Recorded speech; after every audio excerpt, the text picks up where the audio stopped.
আজ হচ্ছে সাফরিনের মানে একটু জ্বর এসেছে, ঠান্ডা লেগেছে, মানে কাশতেছে। তো সকালে স্কুলে আসার দিকে হচ্ছে বৃষ্টি হয়েছে, এই যে দেখে বুঝতে পারছেন, আর আকাশটাও মেঘলা মেঘলা। তো তারপরেও সাফরিন স্কুলে আসবে। এখন দুপুর, স্কুল সাফনের ছুটি হয়ে যাবে, তো নিতে এসেছি। তার মন খারাপ যে আমি স্কুলে আসিনি। না বাবা, তুমি কালকে স্কুলে আসো। হ্যাঁ বাবা, কালকে ক্লাস করো। এত জ্বর ঠিক হয়ে যাবে বাবা, শরীরটা গরম, জ্বর আসছে।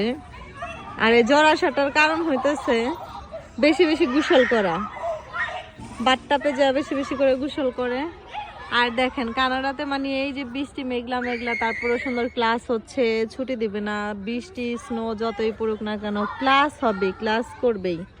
আর বাচ্চারাও স্কুলে আসতে খুব পছন্দ করে না আম্মু?